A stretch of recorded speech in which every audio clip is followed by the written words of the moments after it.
Hello बच्चों, आइए हम प्रश्न देखते हैं। प्रश्न है हमारा, नीचे दिया गया चित्र विभिन्न ट्रेड्स पर प्राकृतिक चुनाव की विधि को दर्शाता है। निम्न में से कौन सा विकल्प तीनों ग्राफ्स ए, बी व सी की सही पहचान करता है? तो हमें यहाँ पर तीन ग्राफ दिए गए हैं, ए, बी और सी। अब हम देख लेते हैं सबसे पहले हमारी मुख्य अवधारणा,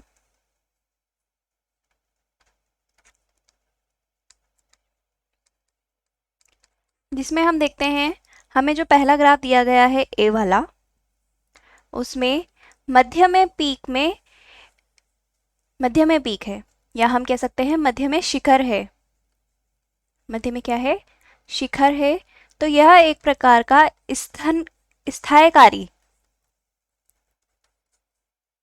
स्थायकारी चुनाव का या स्थायकारी चयन का ग्राफ है, जिसमें हम देखते हैं जो स्थायकारी चुनाव होता है उसमें क्या होता है, उसमें जो मध्य में स्थित या जो औसत वाले लक्षण होते हैं उनको चयनित किया जाता है, जबकि आसपास के जो शेष चयन लक्षण होते हैं उनको नकार दिया जाता है। तो इस तरीके से जो पहला वाला ग्राफ है वह स्थायकारी चुनाव का है।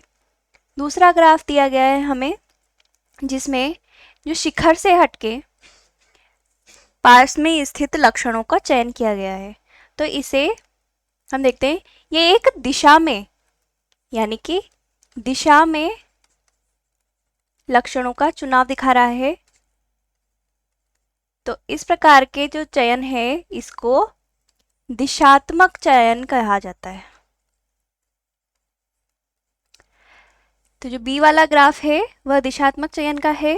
अब हम देखते हैं तीसरा जो विकल्प है, तीसरा जो ग्राफ दिया गया है हमें, उसमें दो शिखर दिए गए हैं, एक ये वाला और एक ये वाला।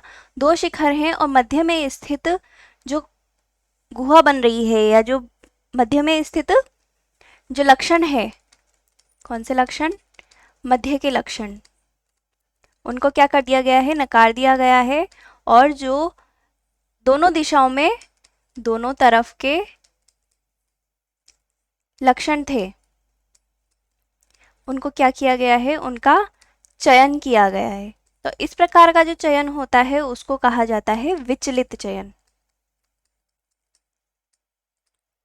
अब हम देख लेते हैं हमारा जो पहला विकल्प है वह है दिशात्मक, स्थायकारी और विचलित, तो यह नहीं होगा। दूसरा है स्थायकारी, पहला स्थायकारी है, दूसरा है दिशात्मक, बी वाला दिशात्मक है और सी वाला विचलित। तो सी वाला विचलित का है, इसलिए यह विकल्प सही है। तीसरे विकल्प में विचलित, स्थायकारी, दिशात्मक, यह विकल्प भी नहीं होगा, और दिशात्मक, विचलित और स्थायकारी यह भी नहीं होगा। तो हमारा जो उत्तर होगा वो होगा ए, स्थायकारी,